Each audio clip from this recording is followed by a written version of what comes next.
50,000 Primogems, 300 wishes, and these numbers will keep on increasing.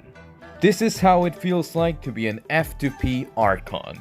And here's the story on how I achieved this ascension. But before we get to that, if you're new to the channel, don't forget to hit the subscribe button and turn on the notification bell so you guys don't miss out. Oh, and if you guys stick around till the end, you guys might learn how to be an F2P archon just like me. Unless you're a whale. But now, to understand how I got myself ascended into archonhood as an F2P, we're gonna have to go back to the very beginning. So, what you're trying to say is that you fell here from another world? Okay, too far. But I guess everyone kinda started from here, right? There we go, much better. At that time, it was version 2.1, Sangonomiya Kokomi's first ever banner. And then there's me, still at my mortal state. You could say I'm basically a fletchling at that time, just saving for Hu Tao rerun. Because Hu Tao was one of my first Genshin hype. If you guys don't know, I started Genshin during the final days of patch 1.6, aka the first Golden Apple Archipelago and the introduction of the triple S tier unit, Kazuha. And the reason I'm pulling Hu Tao is because I think she's pretty interesting. Plus, her JPVA, Ri Takahashi, is literally one of the goats of anime voice actress. But despite I was saving at that time for possibly the best 5-star pyro DPS, I did something a little silly.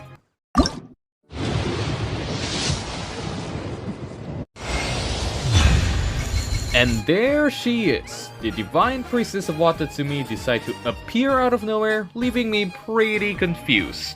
So why exactly did I do this? I wanted baizhu. You know, fine addition to my collection kind of thing. Now I believe when Kokomi first released, she receives a lot of disapproval from people and there's memes of her being just a 5-star Barbara. So I find myself catching a unique fish from the seas of the gacha banners. But eventually, Kokomi became one of the best healer support in the entire game. So there goes her redemption arc, which is perhaps one of my first signs of archonhood during the good old days. Anyway, time passes until the day finally arrives.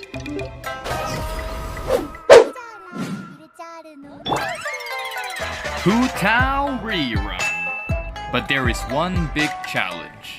Basically, after getting my hands on a fish, I learned that losing 50-50 is a thing. So I was panicking, hoping to win the 50-50. I remember pulling my Serenade teapot carefully, getting Toma, Sayu, Diona, basically every 4-stars featured in Hu Tao's banner at that time, and then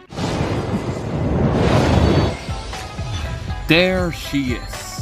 The director of the Wangsheng Funeral Parlor appeared in I believe around 70-ish pity. I have successfully won the best 5-star pyro DPS. Ever since then, my Primogems gradually increases over and over. And I'm gonna be sharing things I do to achieve archonhood of being an F2P. Starting with daily commissions. Now, daily commissions may seem like a very small thing to do, but I have never underestimated it, even after achieving the status F2P Archon. You see, daily commissions are actually crucial to become an F2P Archon. 60 primos a day, I know that's very little. But keep stacking them daily and you can get tons of Primogems. And if you think you don't have time for such things, then that's a lie. You see, daily commissions refreshes every 4 AM per day. You got 24 hours from today's 4 AM to tomorrow's 4 AM.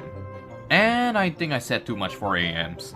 But if you still think you don't have time, I can't believe I'm doing this. Uncle Roger's gonna kill me.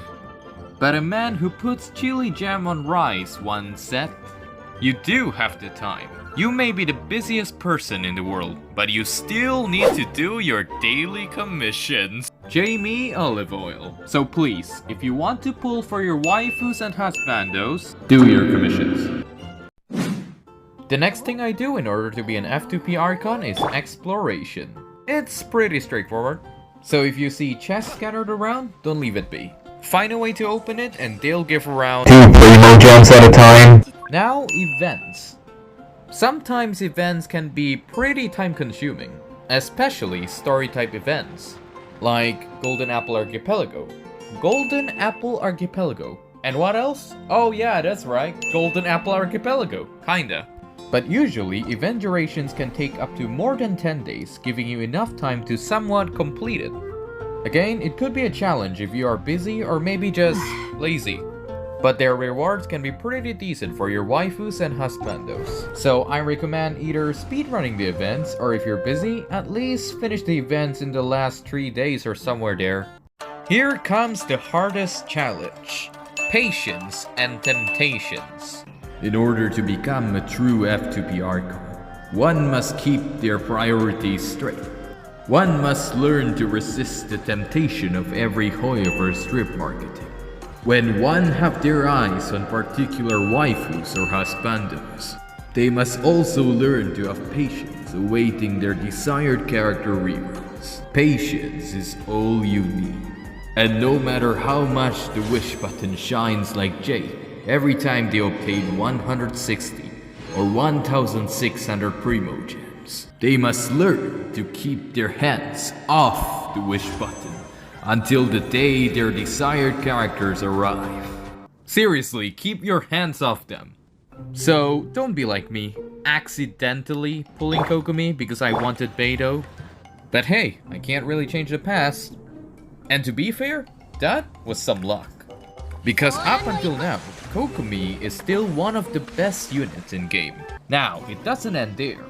There's one more hard challenge I need to face to be an F2P Archon. Spiral Abyss. Just like explorations, it's very straightforward. Beat up enemies, get Primogems, while slowly losing your sanity trying to 9-star all floors. So I come up with a simple strategy. If you can't beat floor 12, beat floor 11. But if you can't beat floor 11, beat floor 10.